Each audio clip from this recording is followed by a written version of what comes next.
Hello everybody, it's Joe from JLW Games Country with another cool ass stream / video. We're back in Planet Coaster in Arrow Valley once again.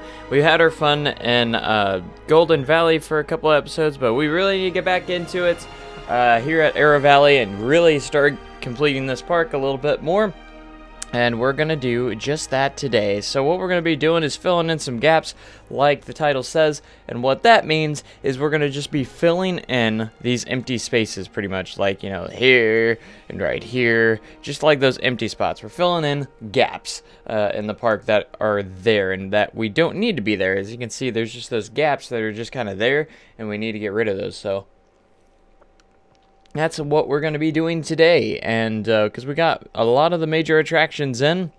I never know, we might add a flat ride or two, who knows, but for right now, we're going to be filling in these gaps, and going from there. So let's get started. I'm going to start right here, where I feel like I can just pretty much just do some foliage, and we'll go from that in that direction. And we might even add a couple bathrooms here and there throughout some couple spots, since we are lacking in bathrooms, I feel, throughout the park. That is something I do feel like we do need to work on just a little bit. So we're just gonna fill this up with a couple of bushes and some just some grassy items. Make it nice and green. Alright, so there we are. And now a couple of trees will do it.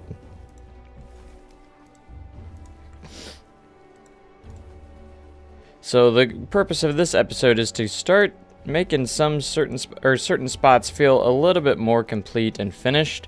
And that's kind of like the idea. We want to make sure that the park is going to feel finished when it's done. When it is done, so that's the key words, when it's done. I still think my prediction's going to be pretty good, around 30 episodes. That's going to be my prediction. It could be more, could be less, who knows. But most likely more, it's more likely to be more than less, but we'll see. Who knows?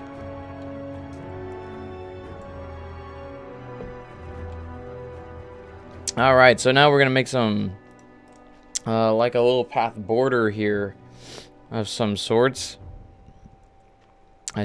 which I think will do good. So what we're going to do is we're going to go to walls, and we're going to find wall pieces. Wall pieces, there we go. And we're going to click on this curb. We don't need to put a fence or anything around it. We're just going to make a little curb here that will work quite nicely. So I want to make sure it lines up perfectly with this as best as we can. There we go.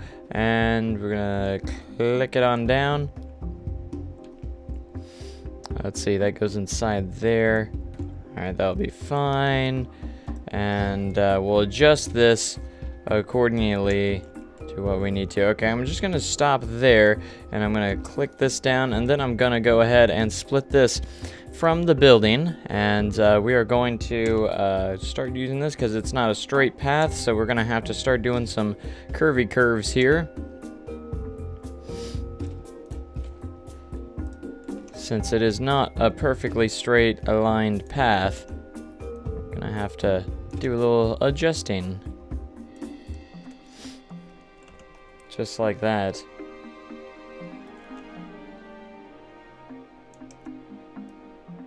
Alright, a couple more. Just do a little bit right here. So fill in the gap episodes are always kind of a little bit of a can get a little bit boring at times, because we're not working on like any major attractions or anything. We're just filling in gaps to make the park, you know, some of the stuff I may have, you know, left out, maybe different things like that. Okay, so what I'm going to do is we're going to use a half piece on this, and to do that, of course, we're going to have to go to here.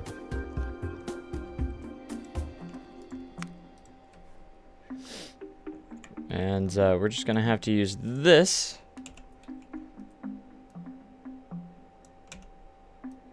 Excellent. Now we have that half piece available. If we choose to use it later. If we need to.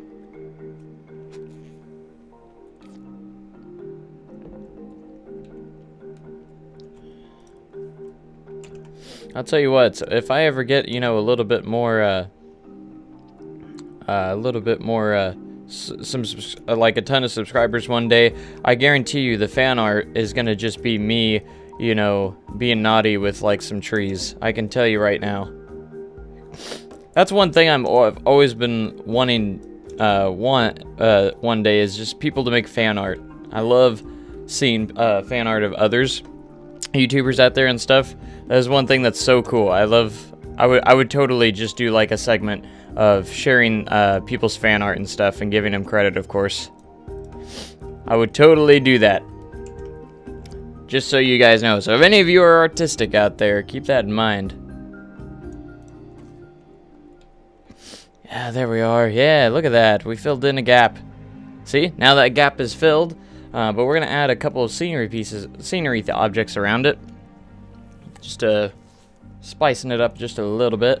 We're going to be adding a couple of park lamps and stuff. Make it bright here. Make sure the future is bright for these park lamps. Just overall. There we go. In the corner here too. Just right there in the curb. There we go.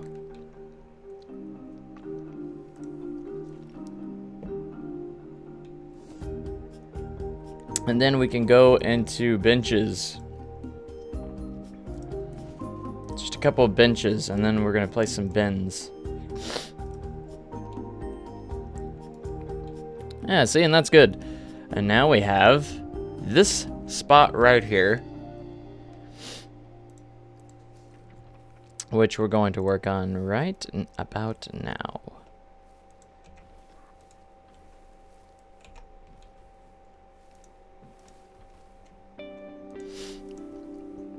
So, I know it's only just begun, but how's everyone's new year so far? How's 28 started for you? I know mine started out kind of like, when I didn't have water at the start because my pipes froze, which was kind of interesting. So we literally had to go out and get a heat gun and thaw it out. But it's all good now. Don't worry, I have water now. I'm not dying of thirst anymore.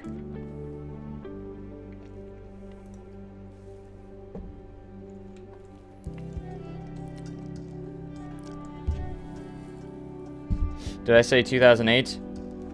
I didn't say 2008, did I? I don't know. Probably knowing me, I did. 2018. Maybe I forgot the teen at the end.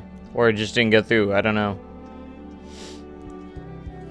How's everyone's 2018?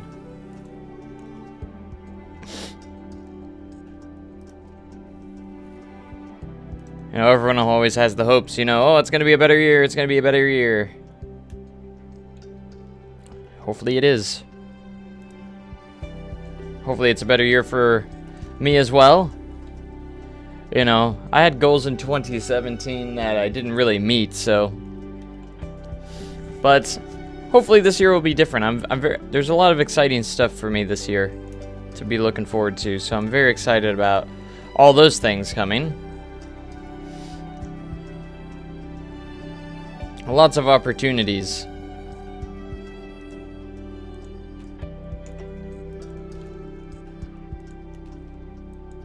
Every day is a new opportunity.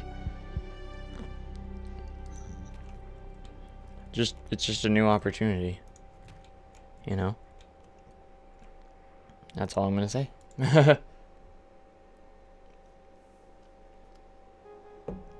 Go Chiefs, yeah! I'm gonna destroy the Titans. That's why I started to stream when I did. I don't want to stream too late, otherwise I'll miss the game. Gotta watch the game today. I think they really need to win, because we can't have another one-and-done season. It just can't. I think we at least need to get to the conference championship this year. It needs to happen.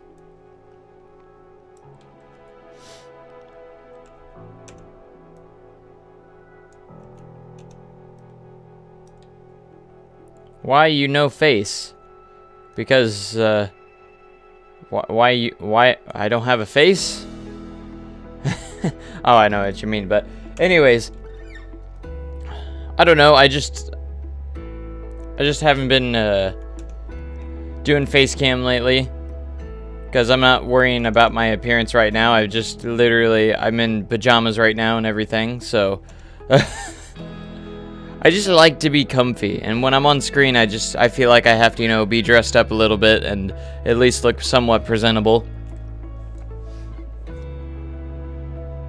But, you know, when I literally get up in the mornings, and, you know, I sleep in pretty late, you know, I don't sleep, I don't get up very early, you know, I just don't, so I'm still, like, waking up when I'm doing these, for the most part.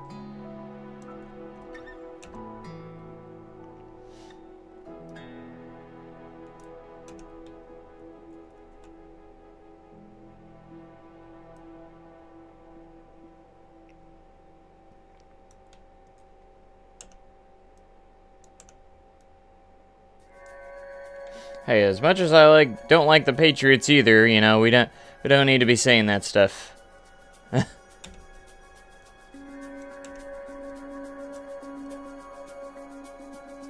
I'm not a big Patriots fan either, but calm down a little bit there.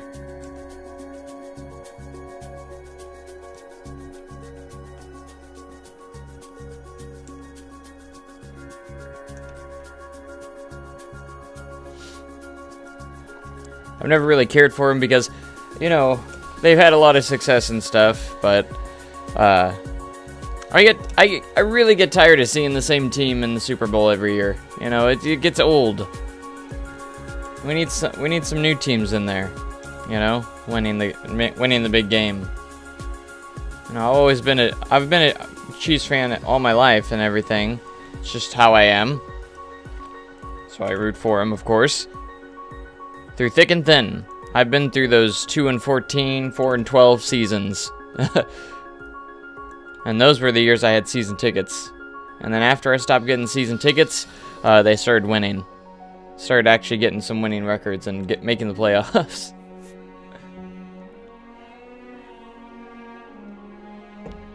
Patriots are the best. They will kill the Chiefs if they play. I don't know. Did you see week 1? The Chiefs have had actually pretty decent success against the Patriots, to be honest, throughout the years. I remember that one year they beat them, and it was a shocker. Like, we completely upset them at Arrowhead on, I think it was Monday Night Football. And then, you know, week 1 of this season, the Chiefs creamed them as well. So we have pretty good success against them. We just can't ever seem to get over the gap against the Steelers, so I don't know. We were really close last year, too. But it always does seem, I will say, it always does seem when we get in the playoffs, you know, we're not the same team. But anyways, all this football talk, you know. It's playoff time. I can't believe it's already the playoffs in the NFL. Like, it's just, that's incredible.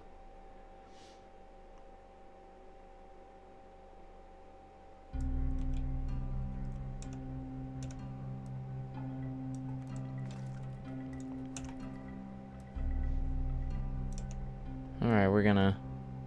I always love watching the Super Bowls, you know. I always have kind of like a Super Bowl party. And everything like that. It's always a lot of fun. It's just a chance to get together with your friends and just enjoy the game. And some friends are just there for commercials, which, you know, haven't been the greatest lately, but that's okay. Hopefully the commercials are better this year.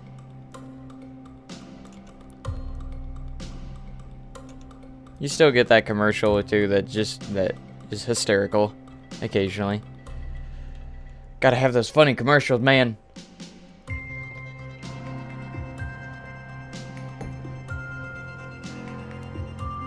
My favorite coaster is probably the Incredible Hulk coaster at Islands of Adventure.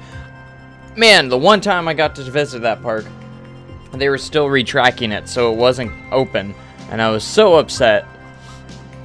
Which I knew it wasn't going to be open when I was going, so, but I was still really upset because I really wanted to ride it. I'm sure it's not like the greatest B&M in the world, like out there, but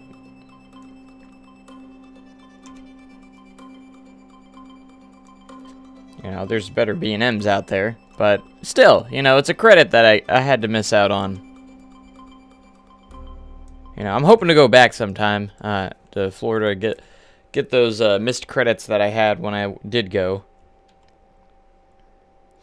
And just like that, there's another gap field right there.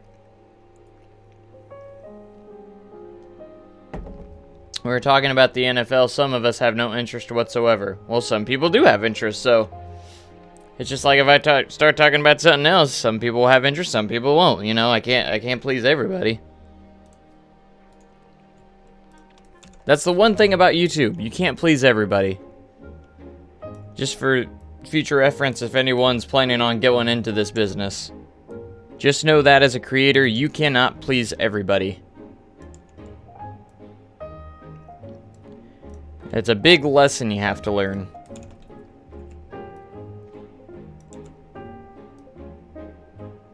There's always going to be someone, you know, that's not going to be happy with your decisions, and that's okay. They have their right to have their own opinion. And I do my best to try and make it best for as many people as I can. I try my best. You know, a lot of people have a lot of suggestions. Sometimes I'll use suggestions, sometimes I won't. It just depends. Because I have my own opinions if I think it's would fit the park or if it's a good idea. And then there's those parks that I already have planned out that I literally just can't do it, you know. Because it's already planned and I won't go against my plans.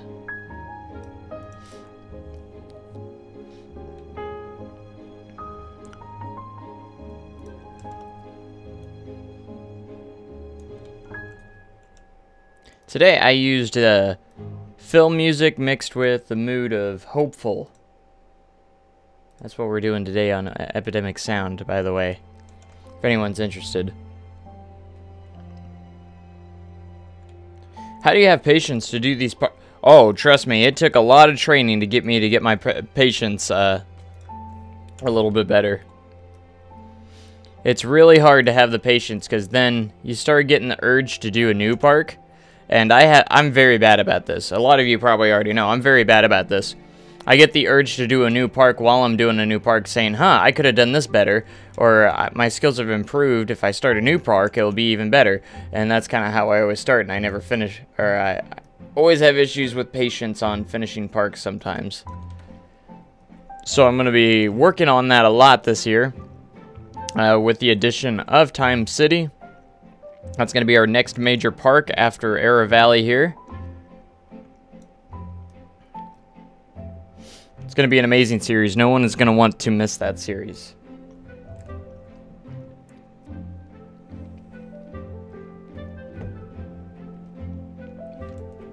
I tried to comment last vid that the launch coaster you made reminded me of Cheetah Hunt in Tampa Bay, Florida. Awesome. I've never ridden Cheetah Hunt. I would like to. It doesn't look as good as Maverick in my opinion. Of course, I haven't ridden it, but in my opinion, it doesn't look as good as Maverick. It looks a little more family-oriented, which is cool. I mean, it still looks like a fantastic ride. It doesn't look as intense as Maverick or anything like that. And that's just based off of, you know, what I've seen of it.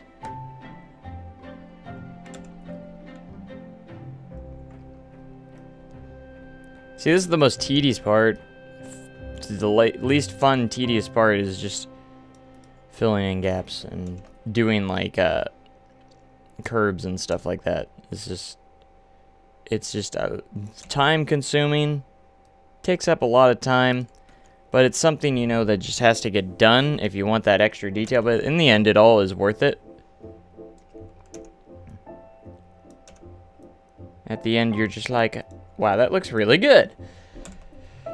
You know, and, you know, I could use the endgame curbs, but I just like using, like, these brick textures and stuff. I just like having, like, a brick curb. You know, if they had, like, a brick curb like this, you know, and I want one that's kind of taller, too, like this.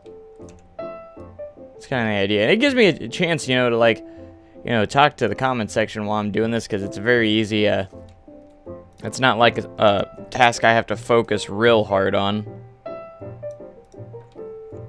So I could get that straight.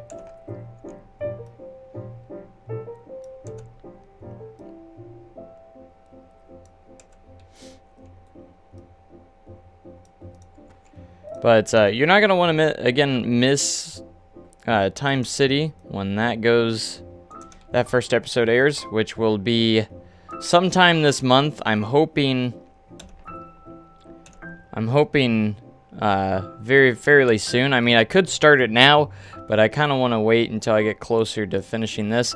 And when I start it, I may or may not be done with these projects or not. It just depends on where we're at. I hope to get done with these before I start it, because I would hate to have all these too many projects going on at once, you know. But I will for sure have the first episode out sometime this month for Time City. Like, you have no idea how excited I am. I've been practicing some of my building skills on certain things I'm going to be building in that park. So it's a very exciting thing. Like, for sure.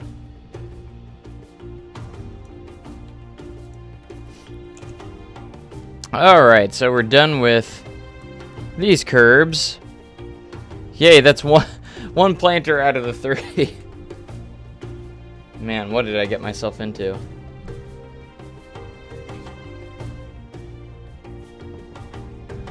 This is what a lot of the filling in the gaps is going to be, is just filling up these sections with the correct curbs and stuff like that.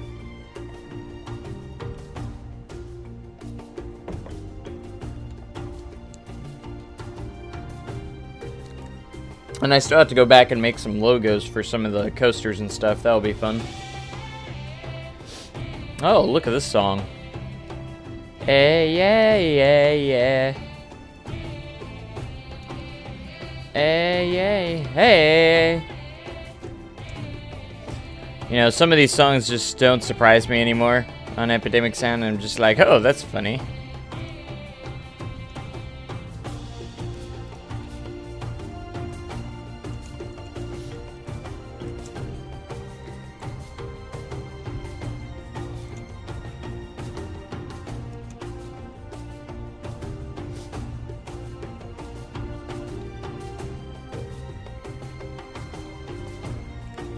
All right.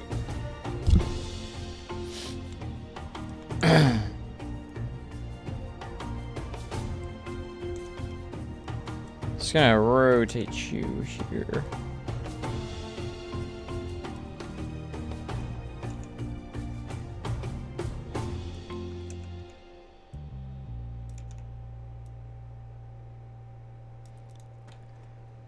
Usually when I do this, I usually move on to something else, then come back, because I always have to do something different. It's hard for me to do the same thing over and over. This is how I kind of like work with my patients a little bit, as I'll jump back and forth between different things. So, you know, like right now I'm doing like these curbs. I would jump to something else, and then I'd come back to these curbs later after doing something else for a little bit. You know, it just keeps it a little more exciting-ish.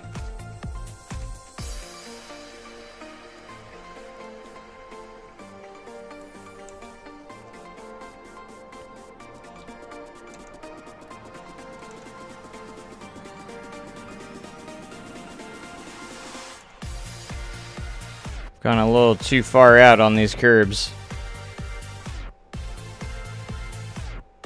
Now I need a half piece. There's one.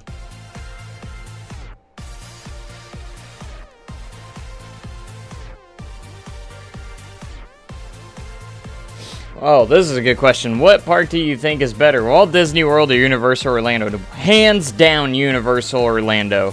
Not even a close competition for me. I'm going to be honest. When I went to Disney World, I had never been so disappointed in my life when I went back in 2016. That's when we went. I had never been so disappointed in a park.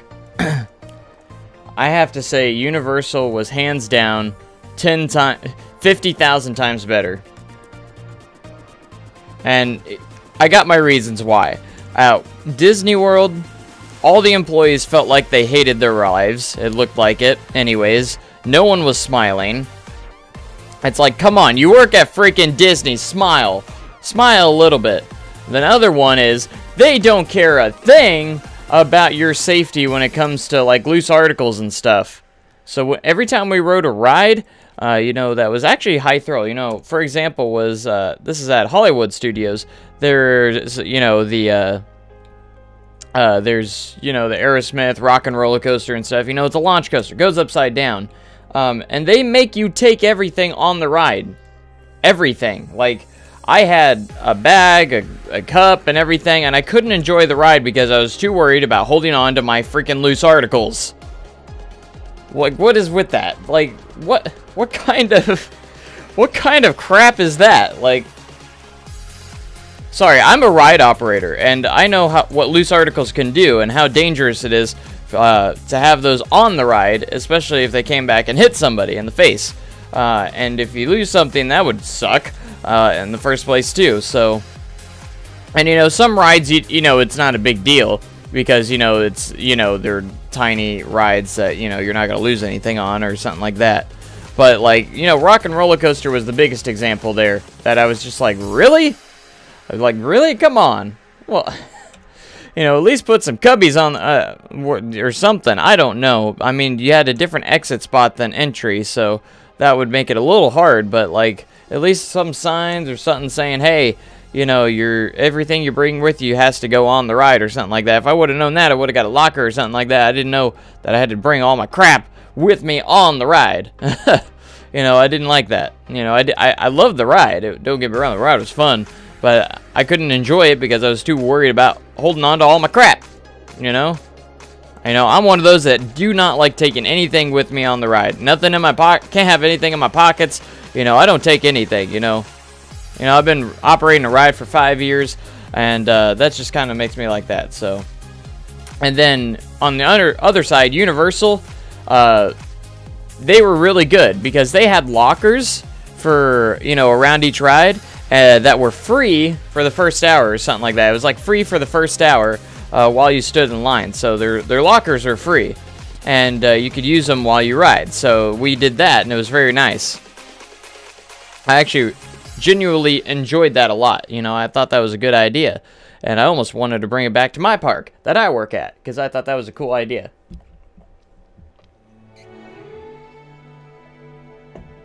You know, but like I said, I don't like taking anything on the ride. You know, since I am a ride operator, it makes sense that I would have that attitude. But at the same time, when you don't have anything on you, you don't have to worry about losing anything. You know, that's just how it is. You don't have to worry about losing your crap on the ride, and you get to literally enjoy the ride. You can keep your hands up the whole time without nothing's gonna fly out of your pockets and crap.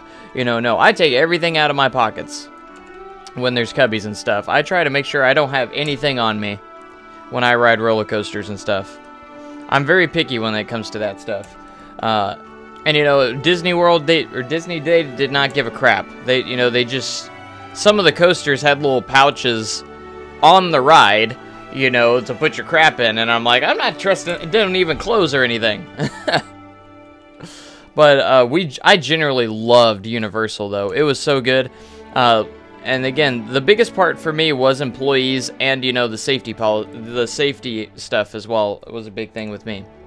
You know, was that, and the employees were just so nice at Universal, so nice, and they were all in character and theme, especially in the Wizarding World of Harry Potter. They were just so in theme, and I loved that they stayed in character and everything. It was so cool. You know, I would, if I ever moved to Florida, that's where I'm going to work, is Wizarding World of Harry Potter. My gosh, that was so cool. I'll tell you what. But it was just so cool. And now at Disney World, you know, don't get me wrong, I liked my visit to Disney World. I did like it, but I was disappointed. You know, I was underwhelmed with it.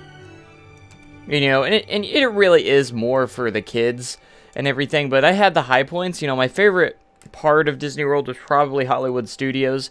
I had the most fun going there with all the Star Wars stuff that they had, and it was just really cool. And of course, Tower of Terror was the highlight there in Disney World as well, in Hollywood Studios. That was the highlight for me for that. That ride was pretty good. I actually loved it. Do you think Cedar Point is the safest park? I think it is. You think it is? Yeah, it's pretty good. It's really good. I don't think it's the safest park. I'll tell you what I think's the safest park, and it's the park that I'm very familiar with. But I do think Cedar Point does get a thumbs up for safety. They're really good. I've seen them shut down the ride for people pulling their phones out.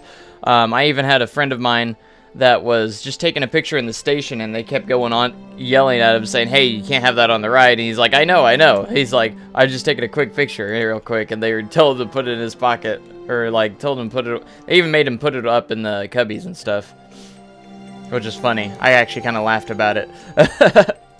So yeah, they're really good at safety at Cedar Point. You know, I do give them a thumbs up. I do wish all of their coasters had cubbies. Not all of them do. One thing I had a complaint of at Cedar Point was at Valraven. They have this, you know, it's not really cubbies. It's like a little thing for your flip-flops, I think is all it is. They don't let you put anything else in it, you know, except for like flip-flops and crap. I don't know. So when I go to Cedar Point, when I go to one of these parks, usually I just bring like cargo pants, which has the zipper pockets and stuff like that, and I'm good to go, you know. So that's the only time I don't mind taking stuff with me on the ride, is when I know I have like zipper pockets or cargo pants that, you know, just, you know I don't have to worry about it, because I know it's, you know, it's impossible pretty much for him to fly out. So, but I always hate it when people don't come prepared to ride a ride. You know, you got all this these loose articles crap, and you're not ready to put them away in the cubbies and stuff like that by the time you get on, and you're taking 5 minutes to take everything off while you're on the ride. That's one of my biggest pet peeves when I'm operating a ride. You know, is just that people do that, and I'm just like, come on, man, what are you guys doing? But yeah, I'd say Cedar Point is definitely a huge thumbs up on safety. I think they do a good job out there. I had no complaints with that. It's still probably one of my favorite parks that I've been to. But I do love Universal. Universal was fantastic. I actually stayed at one of the resorts there when we went, and it was incredible. It was just fantastic. I loved the hotel. I loved everything. Where is Cedar Point? Cedar Point is in Sandusky, Ohio.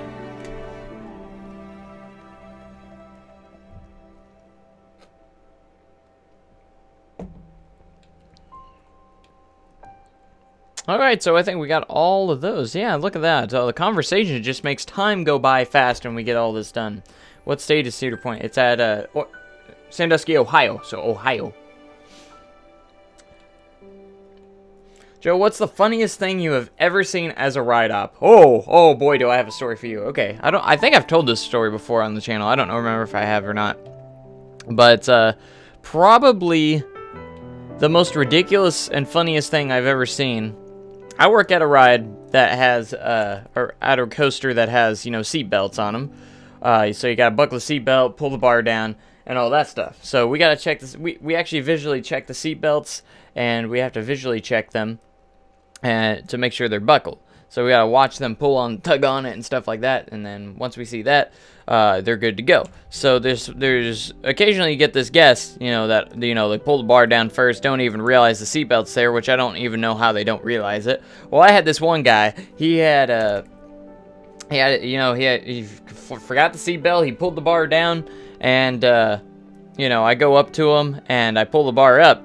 And I said, "Sir, you forgot, you gotta have your, I need to see your belt real quick." That's what I said, because I didn't know if he had it on. So I was pulling his bar up to see if he had to visually check to see if he had his seatbelt on.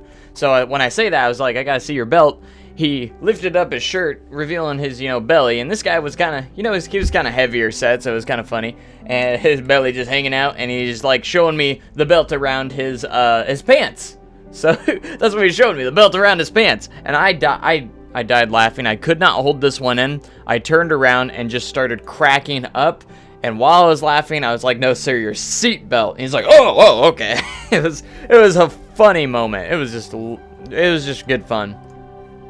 This is kind of like some of the stuff. You have some good moments with guests too as a ride operator. It's one of my favorite parts of being a ride operator is, being to interact with certain guests, and they can just make your day sometimes. And then of course you get those other guests, that don't really make your day, but there's more good guests out there than bad.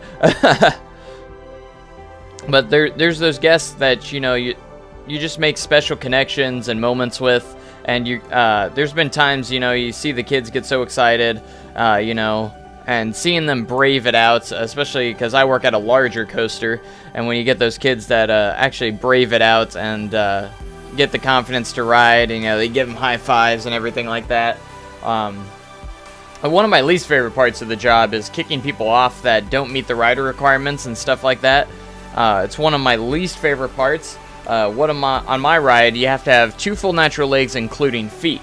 So you have to have 2 full natural legs. You can't have any leg amputations, and it's one of my least favorite rules. But of course, it is for safety purposes, because your legs essentially hold you on the ride. And it's because you get those, veterans and everything. They do have amputations on the leg and stuff. I hate having to go up and telling them that they can't ride because they have a leg amputation and stuff like that. It's one of my least favorite safety rules that I have to go by.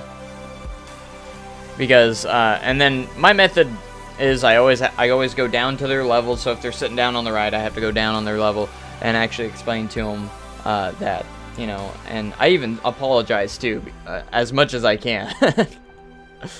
Have you ever seen a kid or adults start crying because they... Oh, yes, all the time. All the time.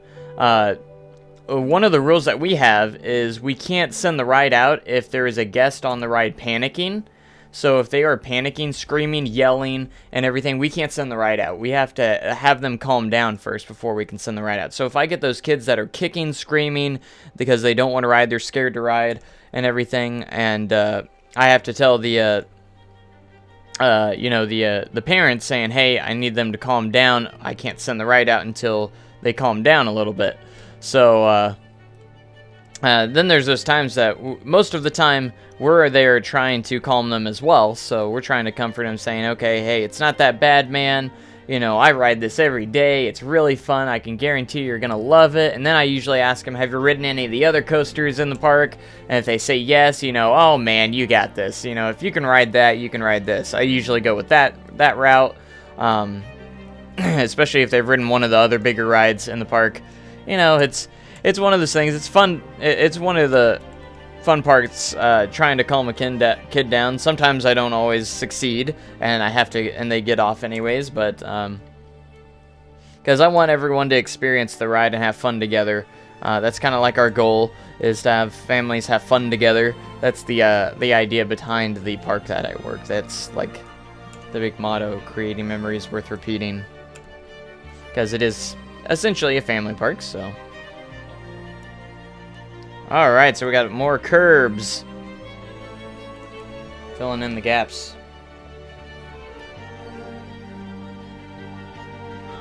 Is it safe for any non-human great apes to ride a roller coaster assuming they meet all the physical requirements? It doesn't say in the manual anything about... I will tell you, it doesn't say anything in the manual about animals that are, anything that's non-human. It doesn't say anything about it. So, I guess? I don't know. That's a good question. As long as they meet the height requirement, and they meet all the other requirements, I don't know. I've actually never had that come up before. But man, there's a lot of stories that I could go with all day about some of this stuff. Sorry for all the no. Keep the questions coming. It keeps me keeps me talking, which is a good thing. But what's the longest marathon you have seen on Outlaw Run? Oh, I'll tell you what, the record for... There's actually a record on Outlaw Run at Silver City. The record for most rides in one day was actually broke this last season. And his name's Dirk. He rides this ride all the time. He's ridden this ride over 3,000 times. Over 3,200 times, I think, is where he ended at the season. And he rode it in one day. He rode it 117 times. I kid you not. We gave him a counter. We counted it. And we actually counted all his rides throughout the day. He rode all day, and he got 117 rides in one day. That is insane. Could you imagine riding the same ride over and over for 117 times within, 12 hours? It was incredible. It was absolutely nuts. Like, all right, I'm gonna connect this entrance here. But really though, like 117 rides in one day, that is incredible.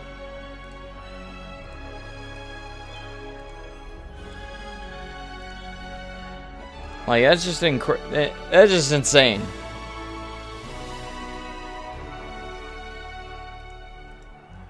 The previous record before, so he's like Mean Streak Henry. Technically, yes. He doesn't have like a name like that. He's not like Outlaw Dirk or something, which we could. I mean, he loves the ride so much, and you can just tell.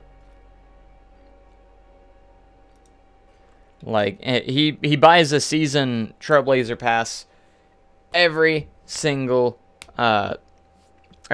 year, and which means he gets unlimited rides, front of the line pass, all year long. So he can literally be front of the line every single time he comes. So he can come on busy days anytime he wants, and he'll get front of the line. It's pretty funny, pretty insane.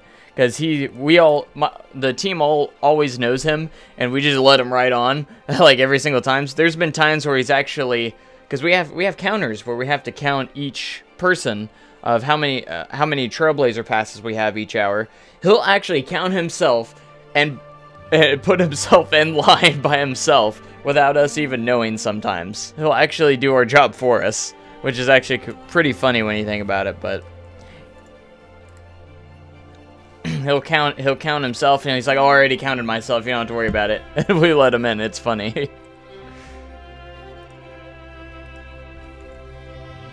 But he's a great guy. He absolutely loves the ride and everything like that.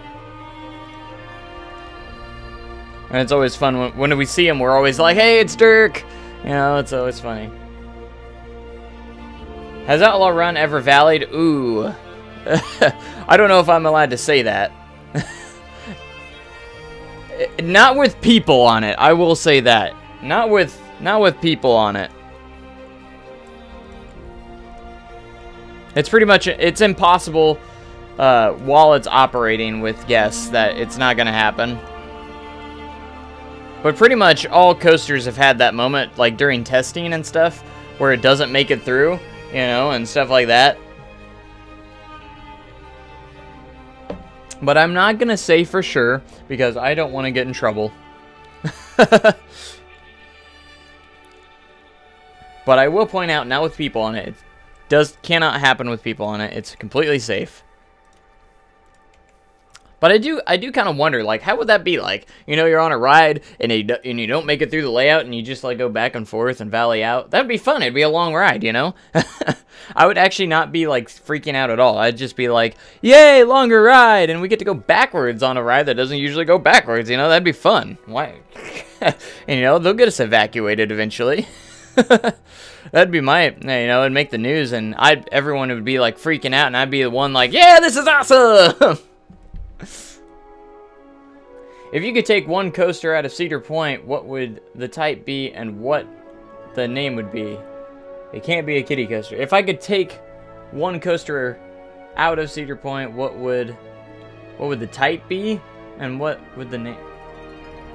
I guess I don't understand the question. If I could take like a ride from their home that I could ride all the time, Is that what you're saying?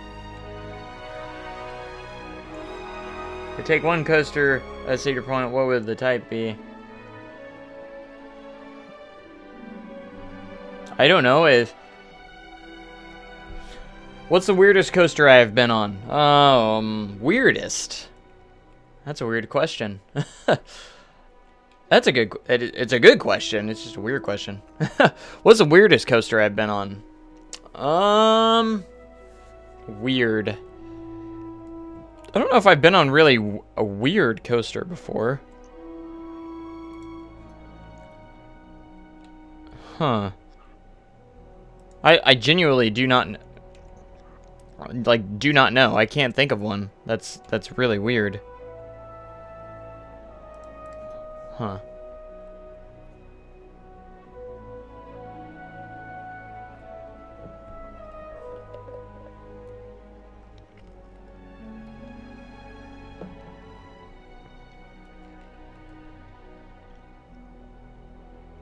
I do know about the big one at Blackpool Pleasure Beach with 5-minute breaks every hour. Yeah, that guy, how many times did he ride? I can't remember exactly, but that's an incredible thing too.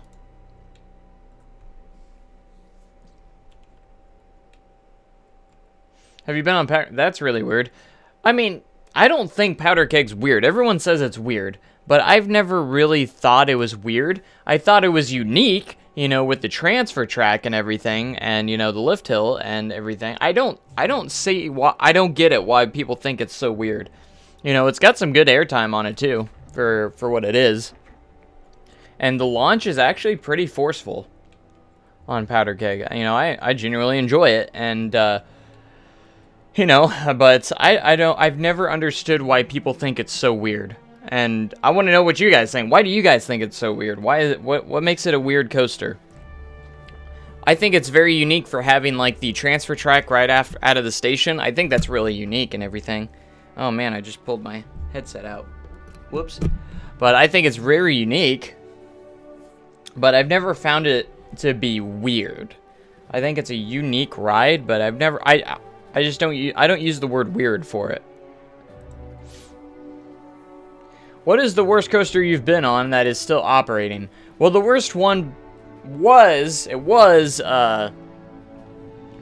Mean Streak at Cedar Point, but since that's not currently operating anymore, what would take the worst coaster that I've been on that's still operating today?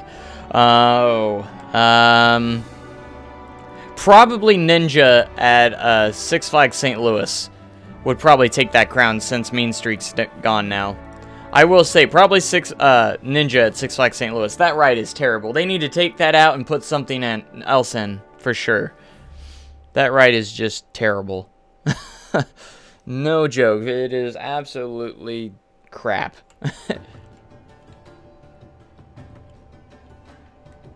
I think it's weird because it used to be a water coaster. Well, not essentially. The only part they took from Buzzsaw Falls is the one turn heading into the lift hill and the lift hill. That's the only part that was really recycled track-wise.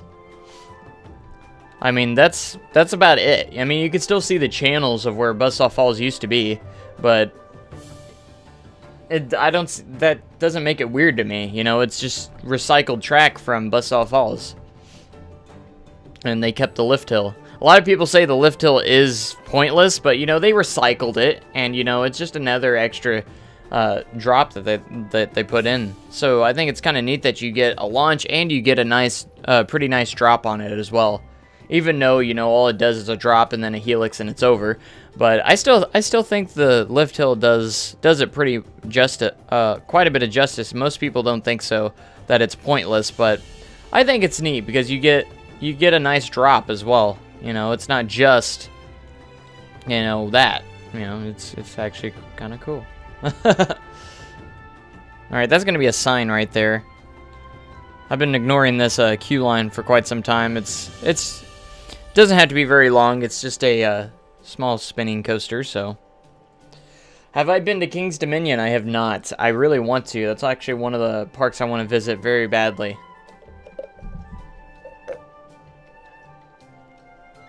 What is your favorite coaster and where is it?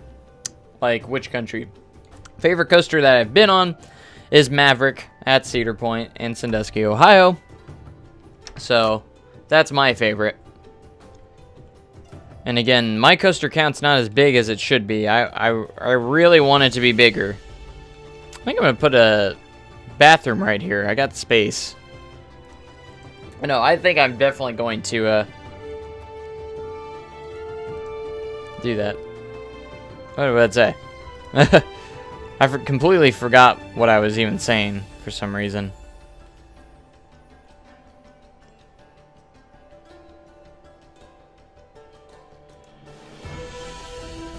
Alright, so we're going to build a quick bathroom here, because we don't have a lot of bathrooms throughout the park.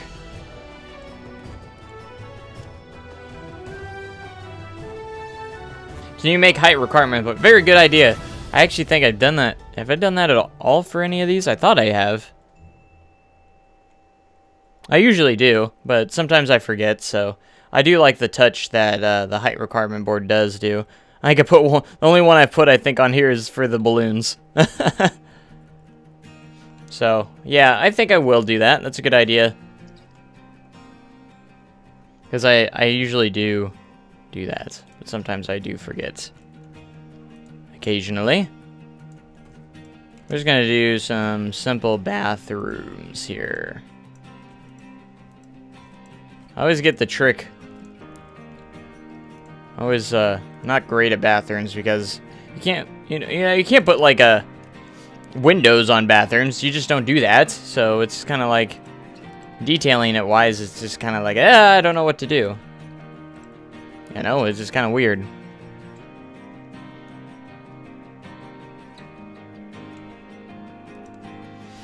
And I do want to make a trip to Carowinds eventually too. I gotta ride Fury, man, before I leave this earth. I gotta ride Fury. Everyone says it's the best coaster out there. Pretty much everyone I heard, it's the best coaster out there. So, gotta ride it.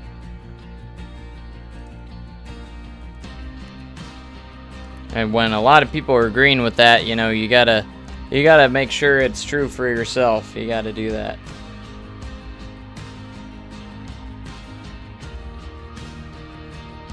What I meant, for you had to replace a ride at Cedar Point, what would it be? Oh, okay, so like, if I had to replace a ride, and what would I put in its place? Is that what you're saying, I believe?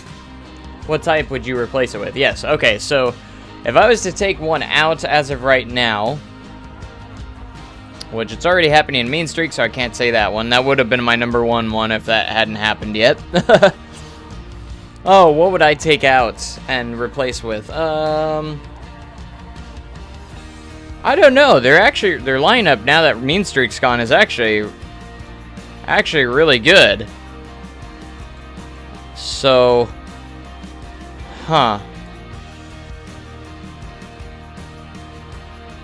what would I replace?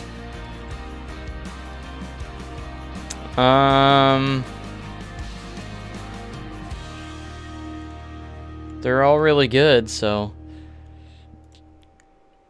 I enjoy like all those coasters that are there right now.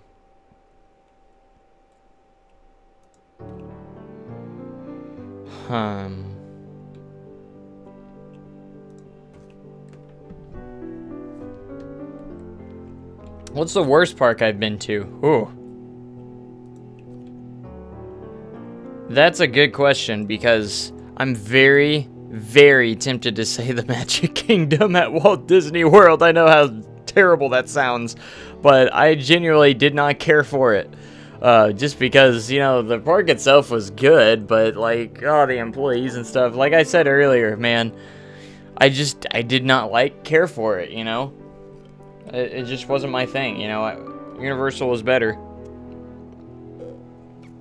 But as for worst park I've been to, I'm trying to think of something else, but maybe I wasn't impressed with Frontier City when I was a kid, when I went there in Oklahoma. It's not a very big park, but, you know, it wasn't that great either, so maybe Frontier City, I don't know. I haven't really been to a really bad park before. And, you know, it's been forever since I've gone to Frontier City, so I don't know if I can still say that. It's been quite a long time. And, you know, it's not a very well-known park either, so... But I remember not really caring for it when I was a kid.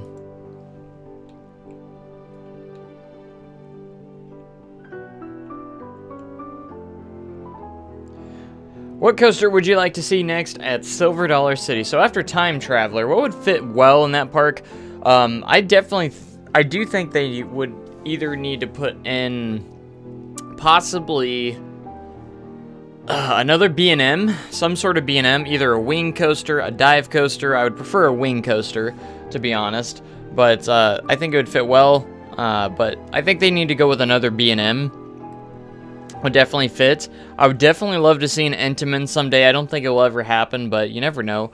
But I would definitely love to see an maybe like an Intamin someday as well. You know, another good fit I think would definitely be a Gerstlauer Eurofighter, and I think there's a good spot where they could put that, but because there is a set of land that has been unused for quite a few years now.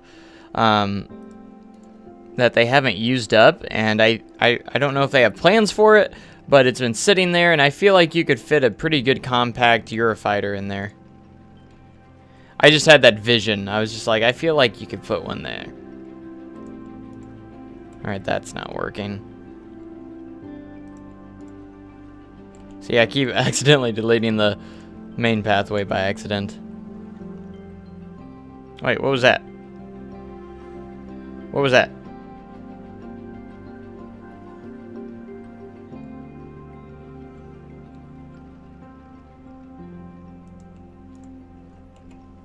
I don't know.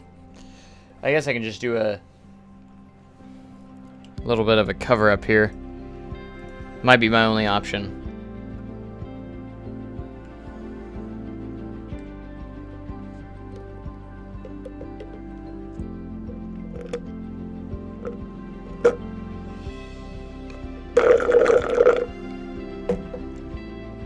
And then there is the talk about a Giga Coaster coming to Kings Island. Everyone has been wanting that, and I think it will happen eventually.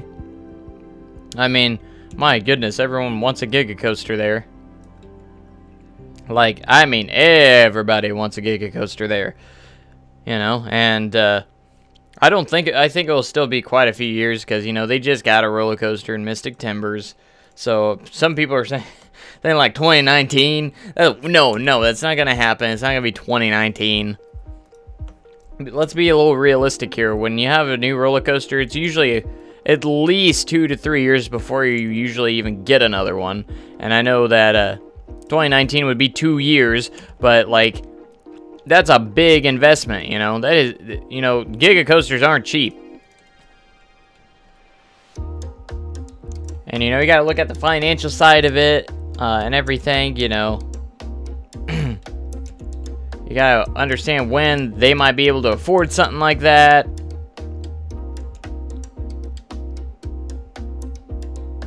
I mean, heck, the way Cedar Point's going, they might get another Giga before before they give a Giga to like Kings Island or something. I mean, they like to feed Cedar Point quite a bit.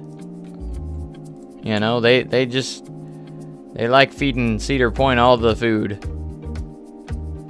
Cedar Point is their child that they favor, their favorite child. You know?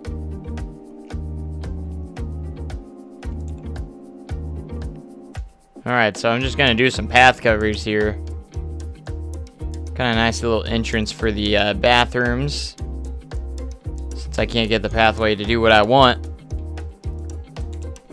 I'm gonna shove you to the side just a little bit. Actually, I'm just gonna do this to you.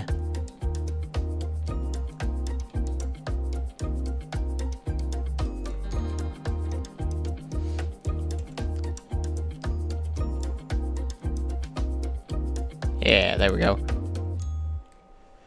Nice little entrance.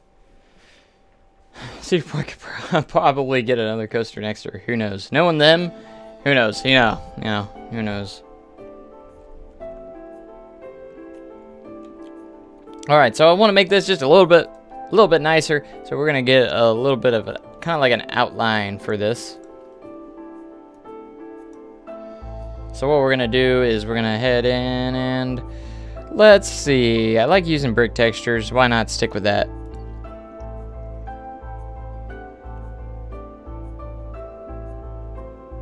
If I can find this one piece, I can get it to line up perfectly by one spot. I had it. You can see how it glitches in there? Yeah, that's what we're looking for. Right there. Haha, gotcha. Now we're just going to use an angle snap.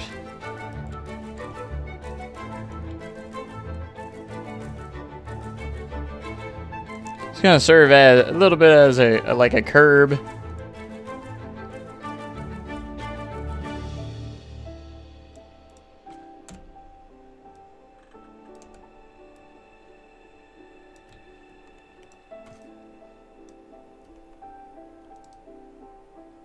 We don't want fighting textures, so we're just gonna mess with that a little bit.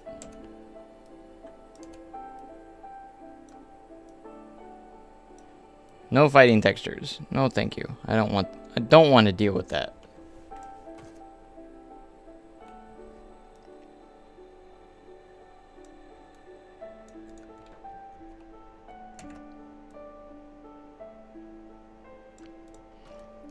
All right.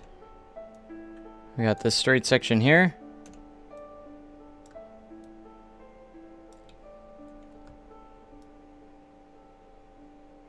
I think I'm going to adjust some of those so the textures aren't fighting. Why can't everyone just be nice? Stop fighting each other. Stinking textures. Being all mean to each other. It's just like, I want to be in the spotlight, and then, I don't know.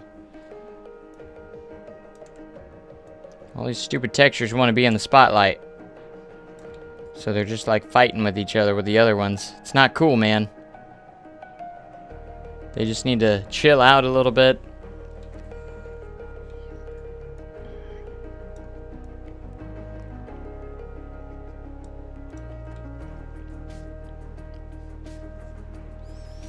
Alright, so we're just gonna finish this up here.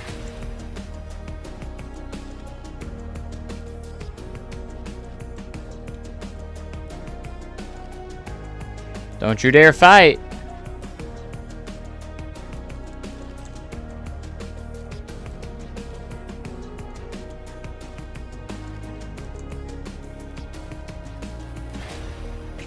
All this work just for a simple bathroom stall.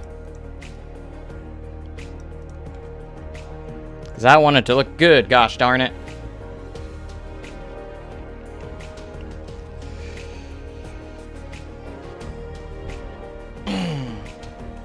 Okay, so, Joe, what wooden roller coaster would you RMC? Oh, okay. I think couple of stuff that I would love to see RMC'd would be the boss at Six Flags St. Louis would be one of them. Timberwolf at Worlds of Fun, just because those are like some of my closer parks, so I get to visit those more often.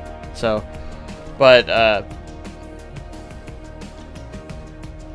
those are just some of my ideas that I would do that I think would benefit.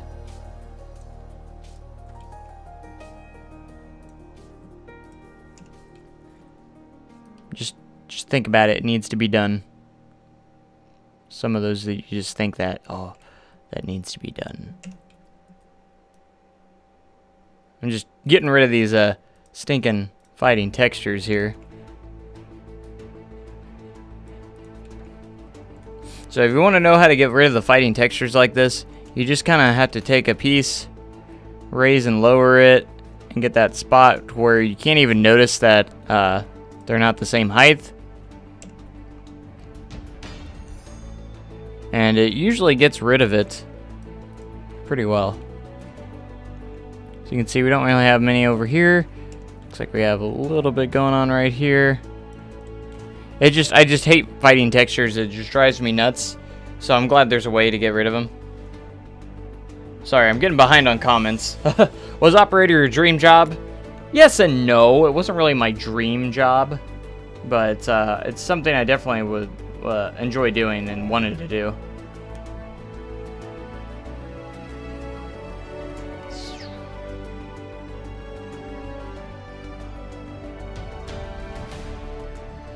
My favorite ride of the USA. Does this include roller coaster? If it includes roller coasters, it's definitely Maverick.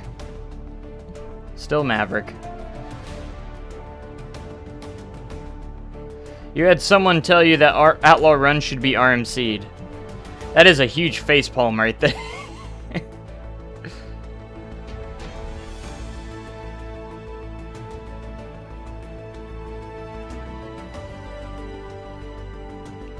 Yeah, I've already heard that Timberwolf's not going to get the RMC treatment, because I heard they took out that helix. That is something I did hear. Maybe they'll put a loop on it, who knows? That'd be interesting. Maybe it'd be I don't know.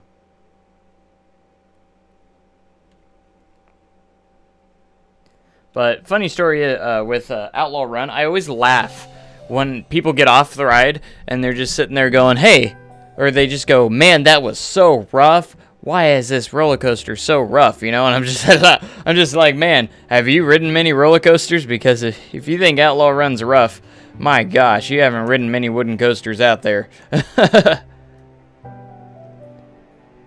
It just amazes me when people say that. And they say that Outlaw Run is a rough ride. And you know, I mean, it's not like B&M smooth, but it's, you know, it's not like a traditional wood coaster, you know, it's smooth for what it is. It always has been.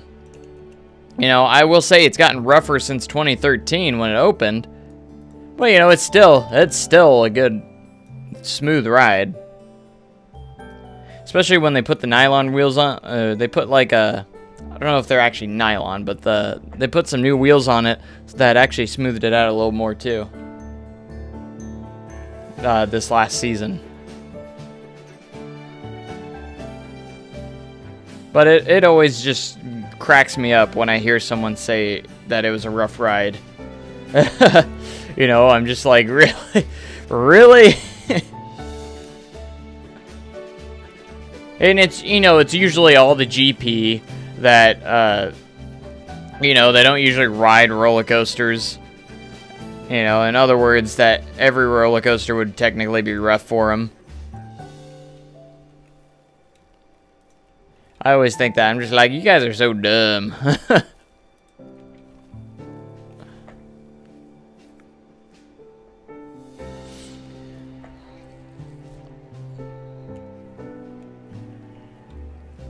It just cracks me up when someone says a smooth coaster is rough. I'm just like, what are you talking? Are you talking about the same ride? And then I just love hearing a lot of the GP talk about certain things. It's hilarious. When I'll listen to them in line, and they're talking about, you know, we have there's another roller coaster in Silver Dollar City called Thunderation. It's the Mine Train coaster. And, you know, it's called Thunderation, and I don't know how, this is the most common thing GP say. They always call it Thunder Nation. I don't know why. I'll always have people come up to me and ask, hey, where's that Thunder Nation roller coaster at? Where's Thunder Nation?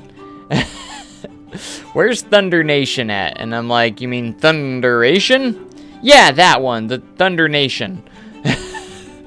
So, it's hilarious when people call it Thunder Nation. It's just like, what are you doing? Like, Thunder Nation? Like, that doesn't sound like a roller coaster name at all. Why would you think that? It's like, gets me to thinking, like, what in Thunder Nation are you talking about? You know? You know, it's just crazy. Crazy the people, what the GP come up with these days.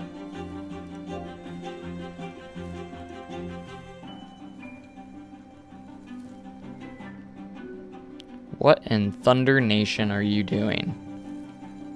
So I say that all the time now when to my coworkers. I'm just like, what in Thunder Nation? Man, what in Thunder Nation? Oh yeah, we're filling in gaps now.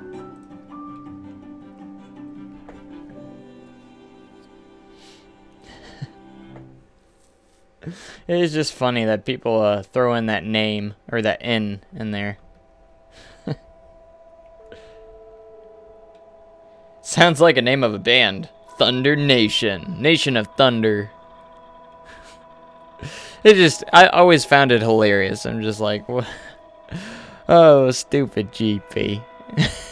That's what I say. I'm just like, stupid GP.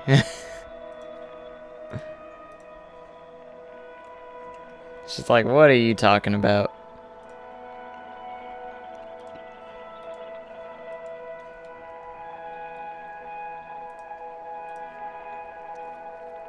Oh. We're going to throw in the entrance to the Ferry wheel here. The iconic Ferris wheel.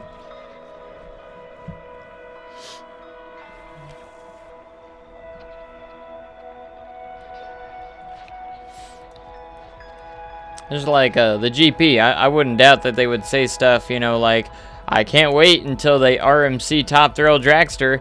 I actually saw someone that pulled a prank on, kind of did like a prank video on YouTube, where he said, he's like, he kept going on that, the Top Thrill Dragster was going to be RMC'd. He said he can't wait, and that it's going to be a crazy ride, and they can't wait till they RMC it. It's going to be smoother, and it's going to be, it was kind of funny, you know.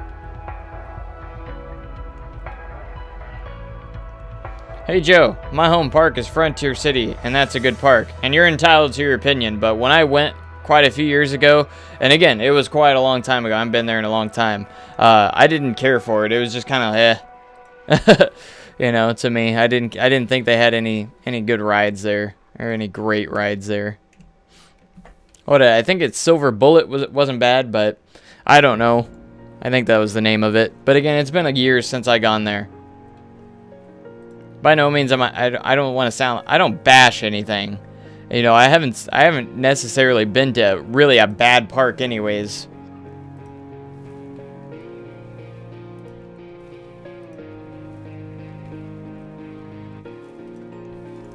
But I just wasn't super impressed with it when I was a kid, so I only visited that one time, and it was a long time ago, so who knows.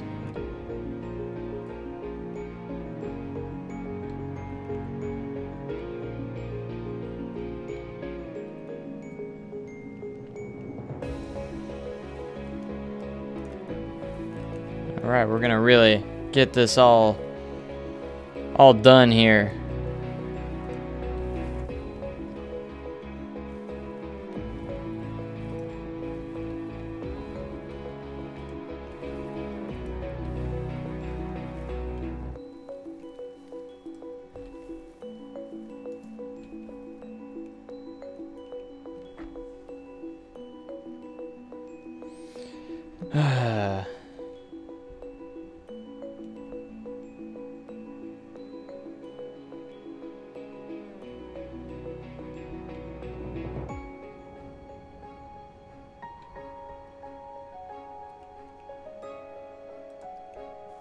Yeah, a smaller tree in here.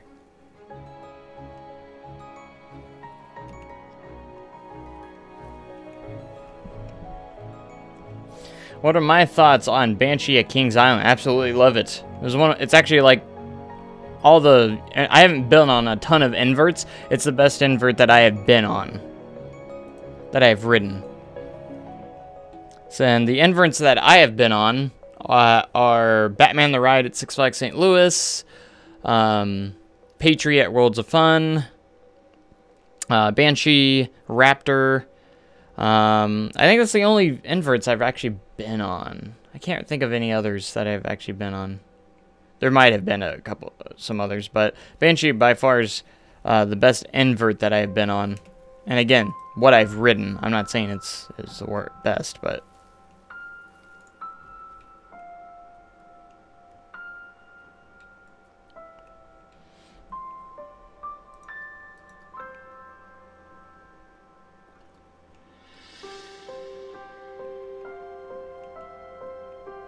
Alright, let's see. And I hear a lot of people love Mon 2 as well. I heard that's one of the best inverts out there as well.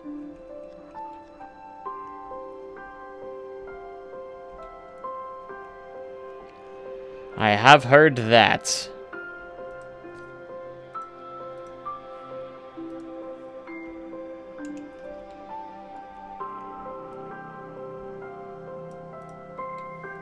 You know, I do like Patriot a lot too at Worlds of Fun. That is a good one. Does anyone else agree that Raptor at Cedar Point is trash? I don't. I actually like Raptor quite a bit. I think Raptor is actually it's a pretty intense B&M invert. The last time I rode it, it was actually pretty intense. I don't think it's horrible at all. I actually like it a lot. I actually got quite a few rides on it the last time, and it actually felt pretty forceful, and I don't remember it being that forceful. I don't know if it's just that I got a forceful ride on it, but it felt really forceful. And you got to remember that it was built in what, 1994 or something like that. So it's pretty old.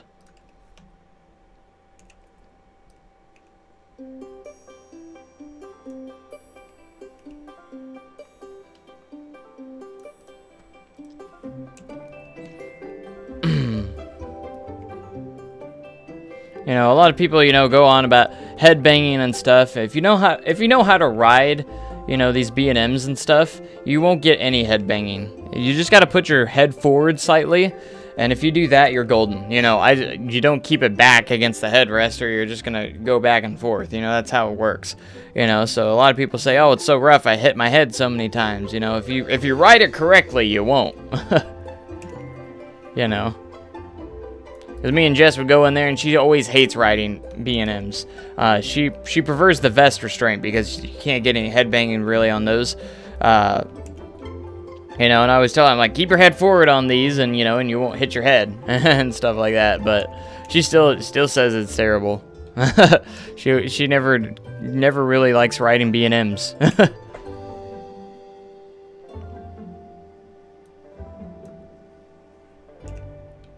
Man, what's all the hate with Raptor, man? All the hate on Raptors for real, man. What's bad about it? Like, tell me exactly what do you guys don't like about Raptor? That's what I want to hear. What don't you like about it? Because I genuinely enjoyed it. Genuinely enjoyed it. Because I thought it was a good ride. You know, people go on about roughness and stuff, but, you know, what's a good coaster if it's not a little rough, you know? There's certain roughness that is really bad, and then there's some roughness that, you know, isn't all that bad. Just doesn't compare to most inverts. When comparing it, well,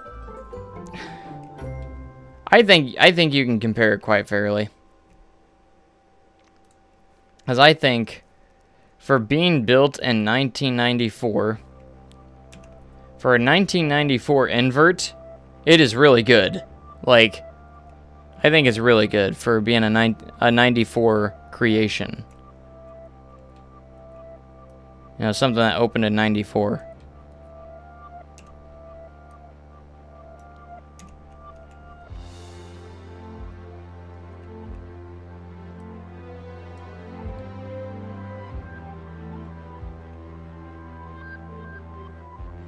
That it's not like Patriot or Banshee.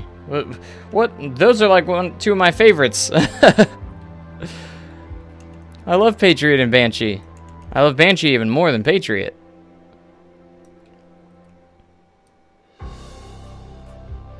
Like, I absolutely love Patriot and Banshee. I think Patriot was a really good invert. I remember when it first opened.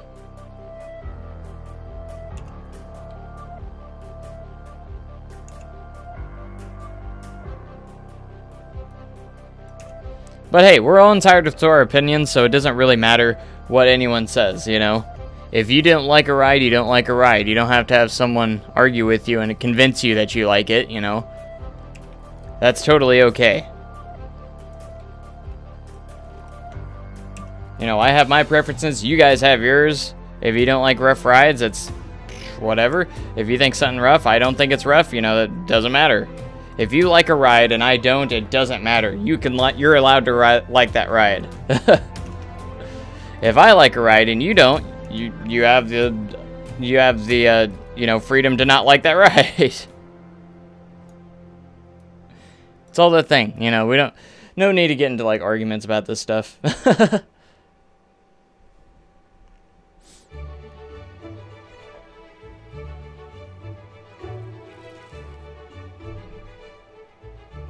It sucks, tall, fast, but the layout, it's not original. Well, what's not? I mean, it's an original layout, but you know, it has elements that that's, B&M, is not very original when it comes to new elements because they don't really make any new elements. One thing that I love about Banshee is that first drop. The drop turn, usually they have this little dip and everything. This one goes straight into it, and it's just like very intense in my opinion. And the inversions just feel really good. That roll towards the end, I've never experienced anything like that. And I think that was pretty original for the most part because it's a slow roll and you really get that like hang time. I absolutely love that inversion. It's the last inversion on Banshee. But that's just my opinion.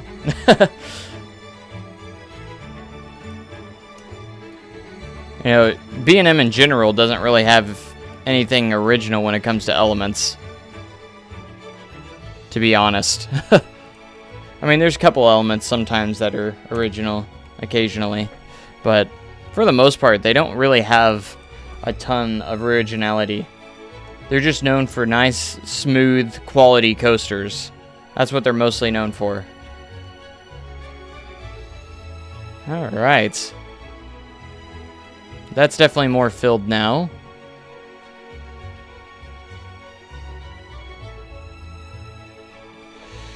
What's my favorite thrill/flat ride? Well, I don't ride many flat rides, to be honest. I usually am always trying to get as many laps on the coasters. But if I had to choose my favorite flat ride... Ooh. My favorite thrill/flat ride. It's good. It's such a good question because I don't know. I can't think of one. Because I don't generally ride them that often, so.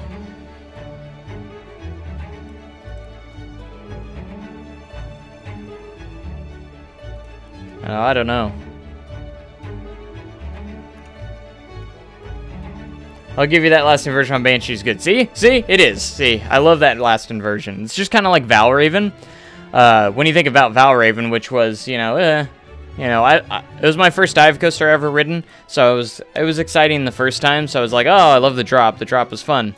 And then when you get to, like, the rest of the ride, it's just like, eh. And, then that last inversion's kind of like, oh, that was actually really cool, because when you get that hang time on inversions, it's just awesome. Like, I've ridden Outlaw Run on a very low speed day. Holy crap, you just drag through that barrel roll. It is pretty thrilling when you drag through some of those inversions because you get all that hang time. Because you feel like you're upside down forever. And it's just a lot of fun.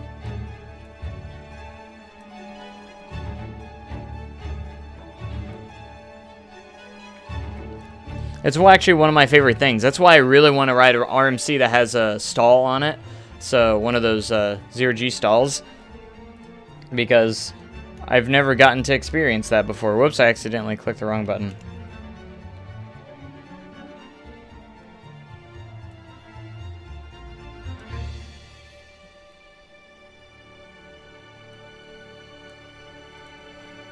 Oops.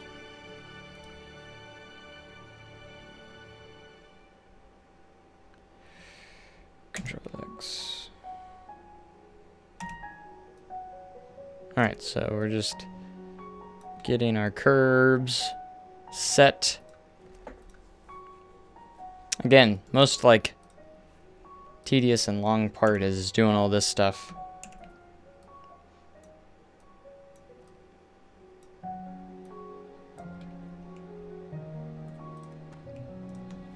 Where are we at right now? We're still got to make this loop around here at least. We're at least gonna get that done.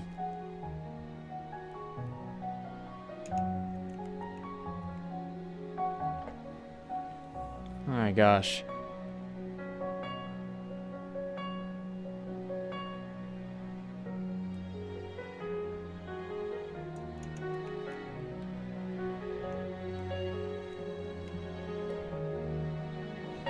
Alright, calm down in the comments, please.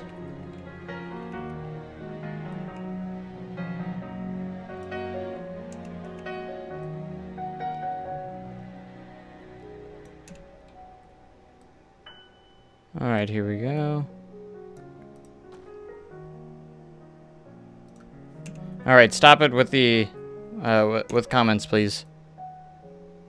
I'm talking like generally everybody. Just be quiet for a moment. There's no voting on bans and stuff. Let's not do that, please.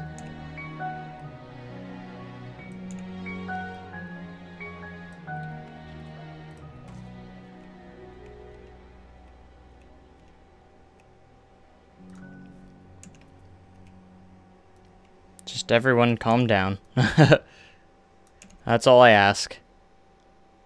You know me sometimes. I've actually been known for shutting off comments for a little bit because sometimes they'll get out of hand.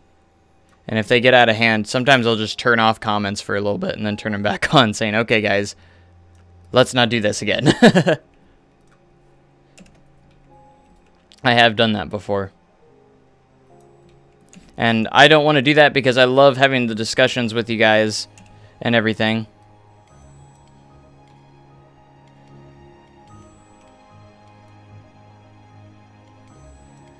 Because I don't want it to sound like I'm on anybody's side in any ways, but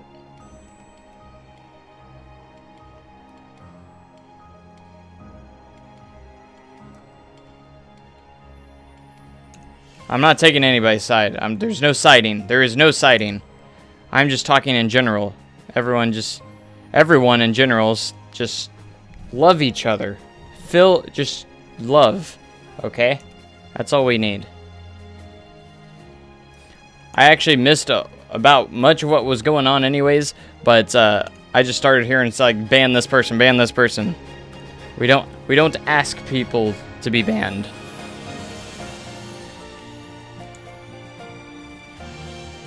And unfortunately, we don't have any moderators on right now, so monitoring the chats.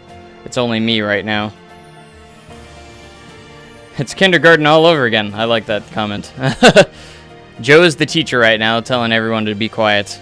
Will this park be on the Steam Workshop? Absolutely, when it's completed. It will be. It will be.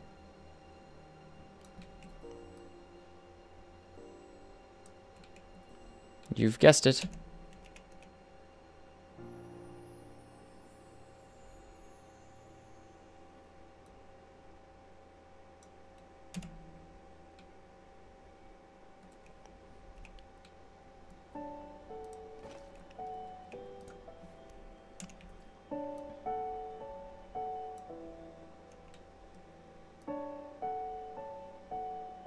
Oh, there we go.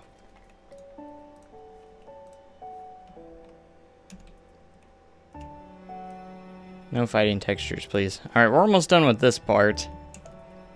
Oops, I want a full piece.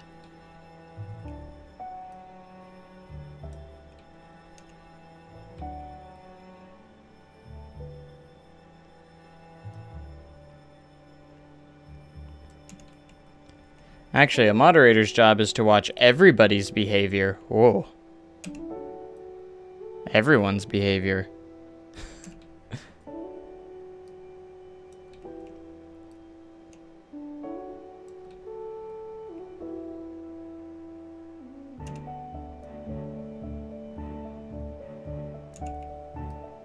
Where am I at right now?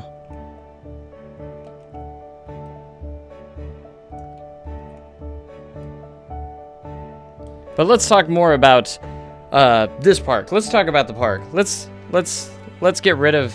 Let's not think about hate or hating on others or stuff like that. Let's think about more fun stuff.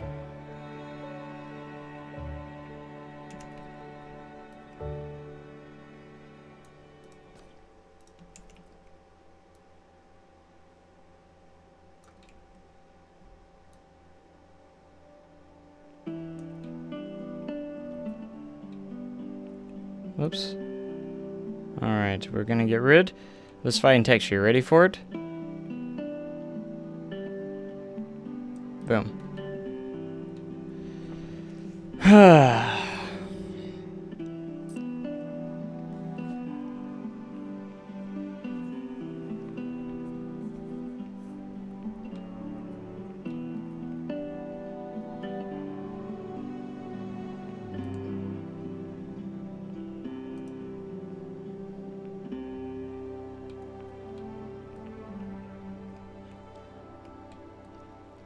Alright, couple of... This is a little empty right here, so we're going to do that.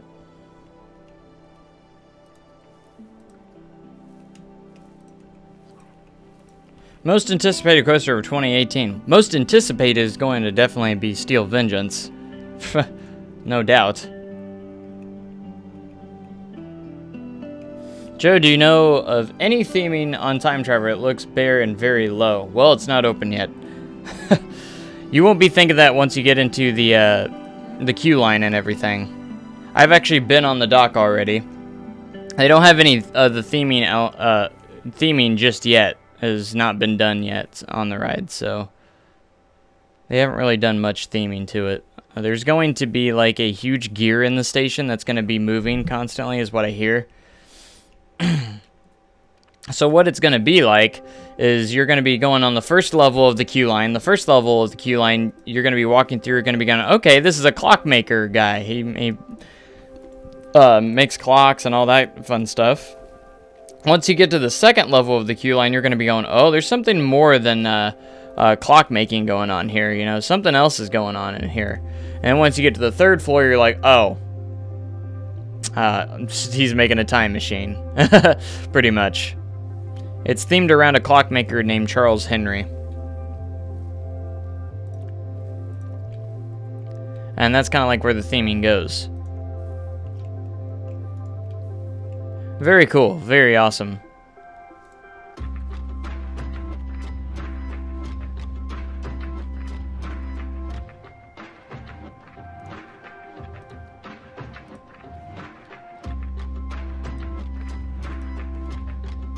Alright, we're going to get more stuff in here like this.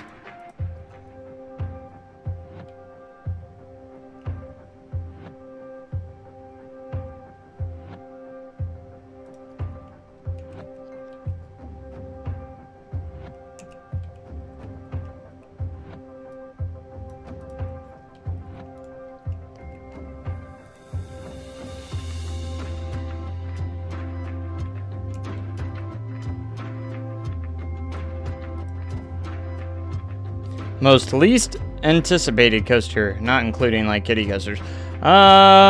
Least anticipated.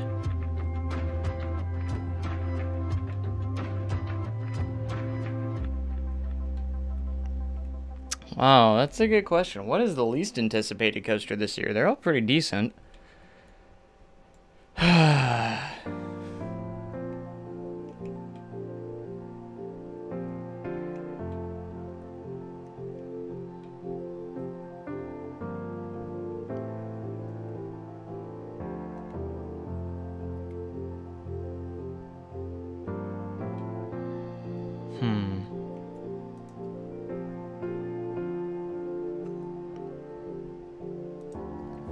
I genuinely cannot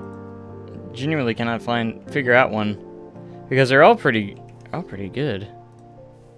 Maybe Electric Eel, I don't know, since it's a clone for SeaWorld. Is that Is that the San Diego one? I can't remember.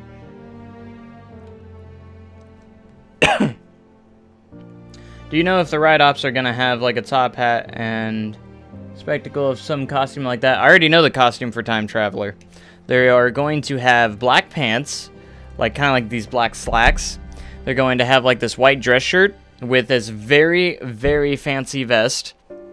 It's gonna be a very fancy vest, and like it's like a light brown and then black on the back. And then they're gonna have a top hat with the little goggles, the little spectacle goggles on them. So it's gonna be really, really cool. I can't wait to wear those, by the way. It's gonna be really fun.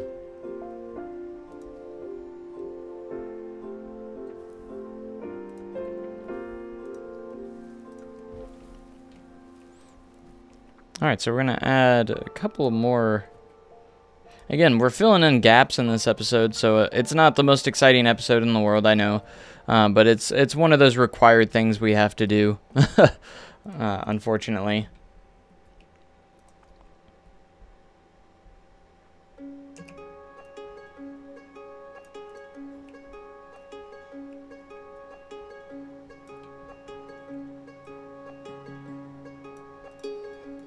As all of our employees walk around the park.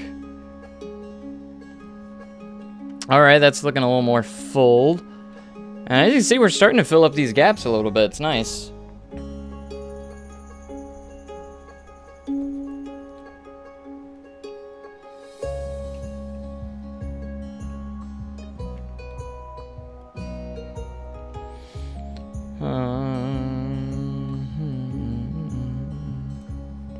That is a full piece there.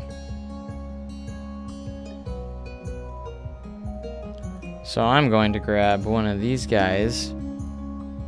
Oh, that's a half piece.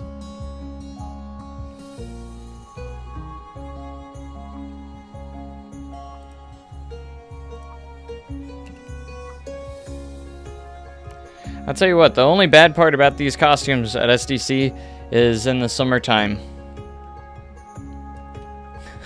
I will say that. Summertime is not as fun. It's okay in the winter. You know, winter's all good because you're all bundled up with all the clothes on and stuff. But when you get in that summertime and that outfit, it gets a little hot. I mean, we're allowed to roll up our sleeves and stuff to right under the elbows. But that's about it.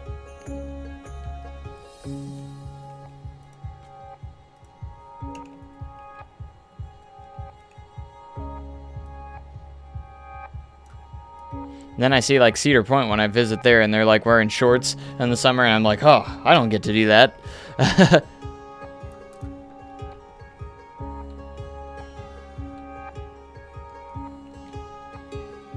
we're gonna go find some half pieces again. Since I'm lazy and don't want to just click on it, I'm just gonna steal from over here. Look at it fly across the park.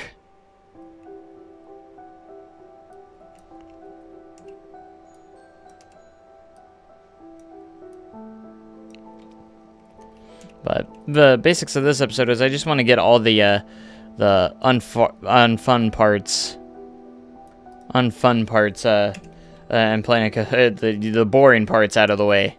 That's what this episode's about. We're getting the boring sections out of the way. Then we're gonna be, you know, that's unfortunately all the fun parts have already been pretty much done with, because we've done all the big attractions really. So it's kind of like there's not much left to do except, like, you know, finish the park up, which is the part that's kind of like, come on, you know.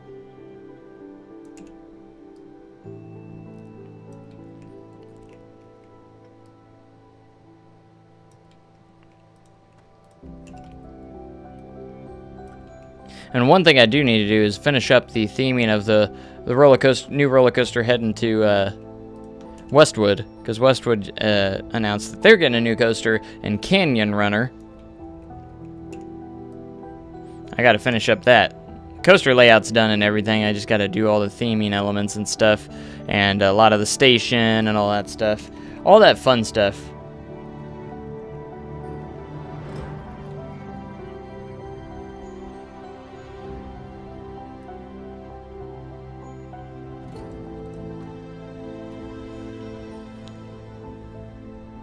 But I've gotten used to the heat in those costumes because, you know, yeah, I'm pretty good with the heat and the cold.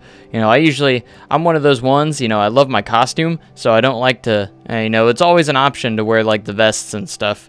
And, you know, you don't have to. And I'm always the one that never takes it off because, you know, I have my image. I have my character that I have. And I don't want to, you know, and I want to keep looking cool and stuff. Everyone's always like, why do you keep your hat and everything on and stuff? It's like, because, you know, I got an image. I got my character I got to play, and I don't look as cool if I'm not wearing my vest and hat, you know? I don't care if it's 100-degree weather. I got to wear it. That's just how that's just how I am. I'm committed, man. I'm actually very, very good in the heat and cold anyways, so I do well in the heat and cold. I'll say that. I can adapt very, very easily.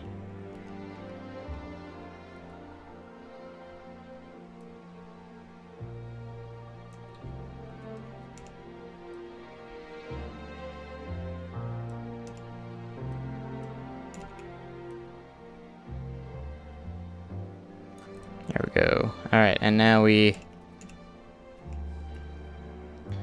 do this. Do this. See, this is the only bad part. When you make a new section of the park, you always have to do stuff like this. It just kind of gets annoying after a while. It's just like, man, now I've created a new section of the park. Now I gotta do all this crap. You know, it's not fun. You always got to think through that too. Like, man, now I got to do all these stinking curbs and stuff.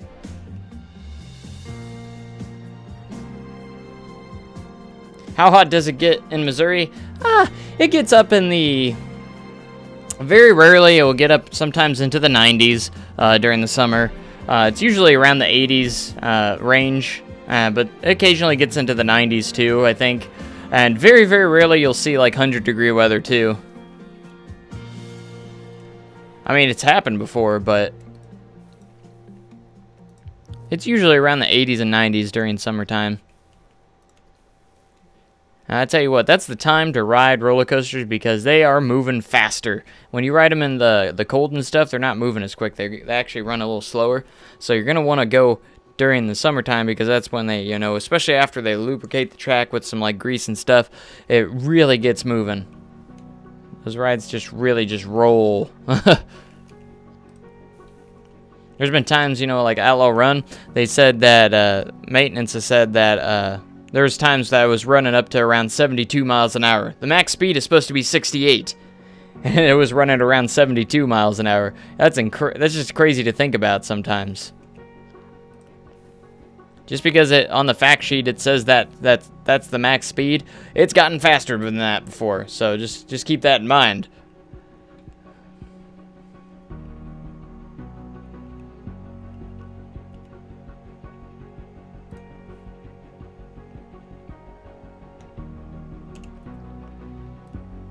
Now, that is one thing. If you do have tattoos, you do have to keep them covered up.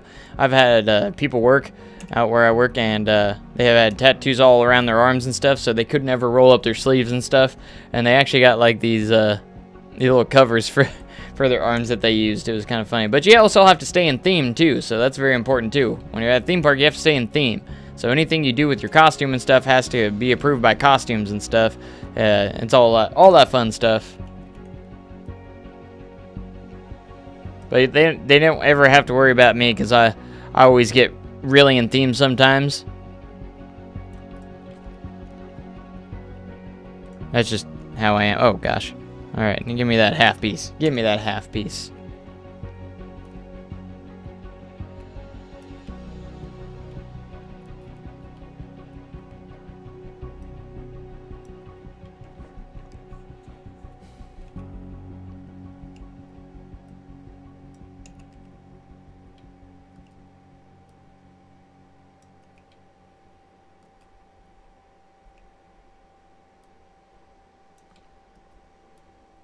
Alright, so we're going to get done with this over here, I think. Do I still have another one? Yeah, but it's not big. It's not a huge spot. It won't take too long. This one won't even take too long. As long as I'm not slow like I usually am. I'm always slow. You know, I don't know how many comments I get on YouTube saying, "Hey, you are such a slow builder. You're slow. You need to speed it up, man. You are such a slow builder. It's so boring to watch." And yeah, you know, why are you such a slow builder? And I'm just, you know, I'm just a slow builder. I'm sorry. You know, I like to make sure things are done right. I hate it when people are like, "You're such a slow builder, man. Why are you so slow? Why are you so slow?" I know. Why do I need to be in a hurry? You know, who am I? Why? You know, that's the real question. Why do I need to be in a hurry? I don't need to be in no hurry. I just take my time and make sure it's done right. You know, it's always worth it in the end, you know? So in the end, I hope this is a beautiful park. I hope it's just wonderful. Everyone enjoys it. That's my hopes. I just want everyone to enjoy what I do. That's what I want. That's what I want. Yeah.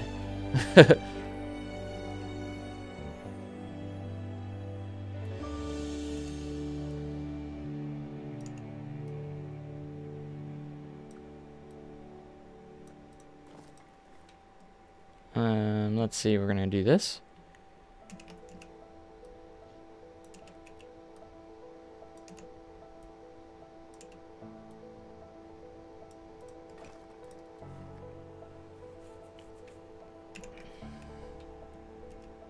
And we're already approaching the 2-hour mark on the live stream. That's incredible. I usually stick my or try to stick to about 2 hours of footage, 2 hours of work here. That's what I usually try to stick to. You know, it's a nice long, you know, session of live streaming, but at the same time, it's not so long, you know, that it's just ridiculous. You know, because I have stuff I got to do throughout the day, you know, and even though I'm full-time YouTuber at the moment, you know, I'm trying to work on possibly doing, you know, multiple things in a day instead of just one live stream and one video a day. I'm trying to do more of that. Oh my gosh, what a... What is the full cost of all your setup? That's a good question. Let's see. When I first bought my computer, it was $1,200 total. It was about $1,200 worth, because I bought it, you know, the way it came. You know, I didn't buy it. I didn't make it myself, which it's actually custom now. But before, when I bought it, you know, I've upgraded it since then. When I first got it, it was about $1,200, and I bought it with a new graphics card. It was a 1080 or 660 Ti. That was the graphics card I had. It actually ran Planet Coaster pretty well with that graphics card. It wasn't too bad. It was actually a pretty decent graphics card at the time, which I have upgraded since then. And I can run high quality graphics. I don't have to worry about graphics anymore with my 1080 Ti. So I currently have a 1080 Ti, which was about $700. So just think about that. Right now I probably have and I had to buy a new power supply just to run that thing. So that was another, I don't know how much the power supply was, but that was another close to nearly $100. So I'm looking about over $3,000 total on my setup right now. So if you're looking for something cheap, that's definitely not it. So, but that came over time. I didn't, you know, like buy it all at once. It was actually my graduation gift. My computer was my graduation gift for my parents. When I graduated, that's what they got me, was my new PC and everything.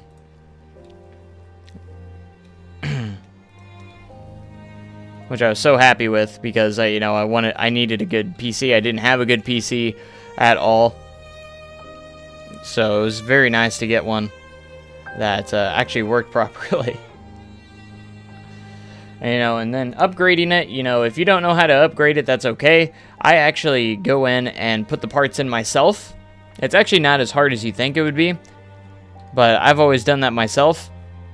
I actually did my graphics card by myself. I bought it, and then I actually placed it in myself, or installed it myself.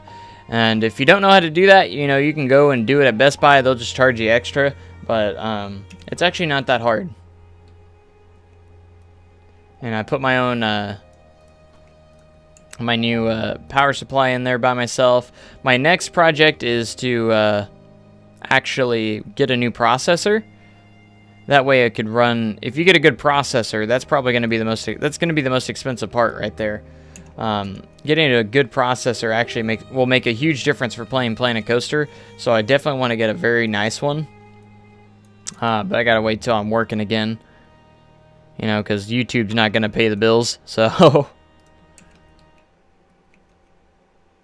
you know. And you know, I would say if you're looking for a very affordable kind of graphics card, I would definitely recommend what I had before my 1080 Ti is the 660 Ti.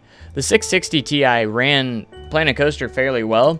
When your parks got big, you couldn't probably run your and max graphics, but you know, it still performed very well, and it's actually pretty cheap these days, so 660 Ti is not a bad way to go for if you're looking for something that can run it.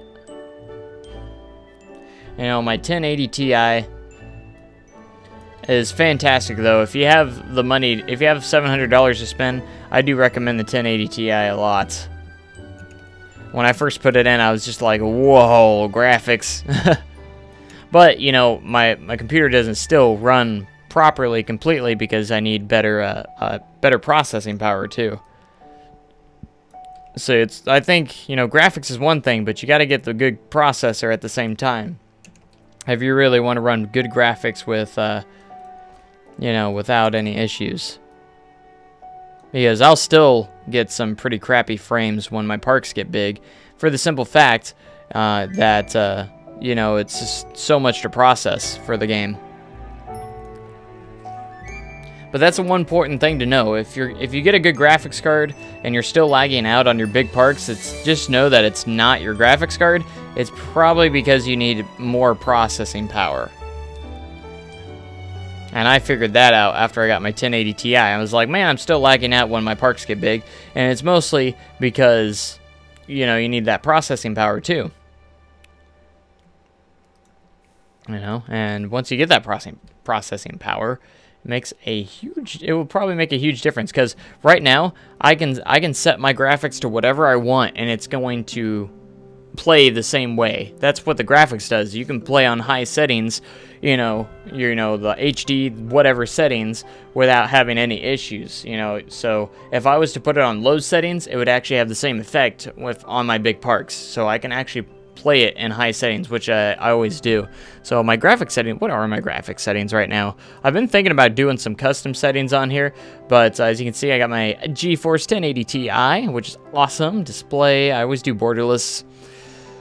Again, and then you have the preset on Ultra. That's what I have mine on because I am able to do that. And as you can see, when the game is paused, when I have the game paused and when there's guests in the park and I have the game paused, I usually always at least get around between 20 and 30 frames per second still. Even no matter how big the park is, I still pretty much get that really high frame rate, or decently high frame rate, playable frame rate. And most of the time, you know, it's still playable even if I do have low frames, which is still good. It's low frames, but it still runs smoothly. It's kind of weird. Alright, so we filled those gaps. That's going nicely. So we're starting to get these borders all up on all these different sections. We still have to do this one right here. And it's the main one I'm seeing. I think most of them have been covered up. A lot of them anyways. Not all of them. We haven't even done this one yet. So. And then I honestly couldn't tell you much about laptops. I would just say look into some gaming laptops and see what you can find. Look at some, just really do research before you buy something expensive, especially if it's a big purchase. That's my biggest thing I would say, is just really just do your research.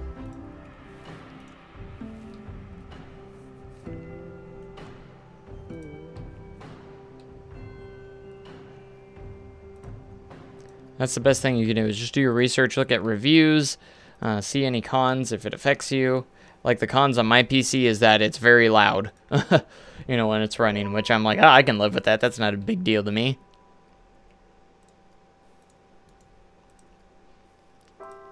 but I've gotten used to it, and, you know, to me, it's not even that loud, so I'm like, I don't even know what they were complaining about.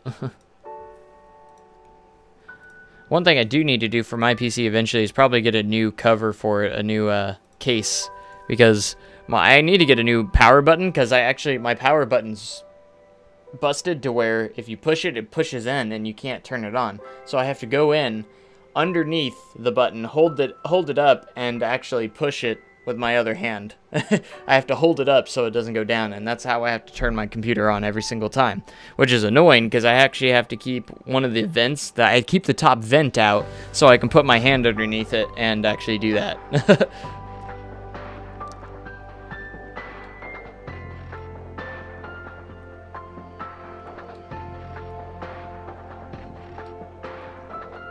Alright, so I think we're getting towards the end here of this live stream. We're approaching the 2-hour mark, so I'm just going to kind of wrap things up here.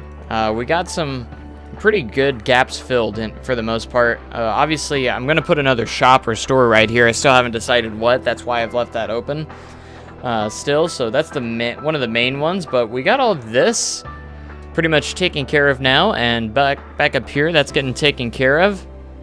And really, we need to add some more stuff in there, and that will be taken care of. And there's just going to be multiple filling gap episodes, so just be prepared for that, because we still have quite a bit of ways to go for getting, you know, the completed feeling of the park. And, you know, and we still have to go out and make the environment behind the park as well, you know, mess with some terraforming and different things like that.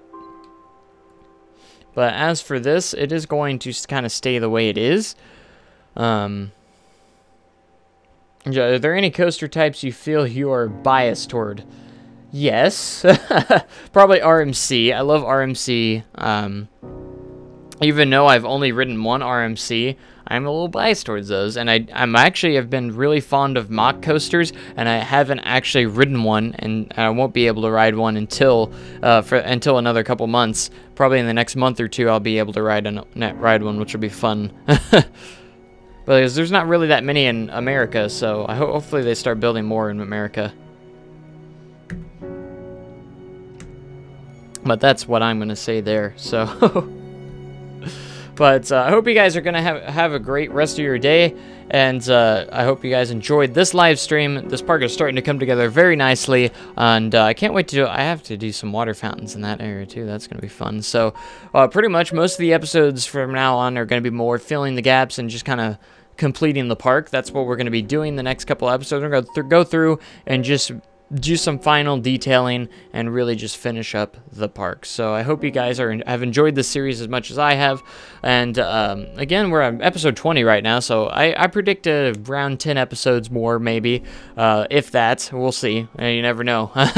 So anyways, thank you guys so much for watching. Make sure you comment, like, and subscribe for more awesome content like this, and I will catch you guys in the next live stream / video. And I hope you guys have a great day and even cooler tomorrow. Thanks so much, and goodbye.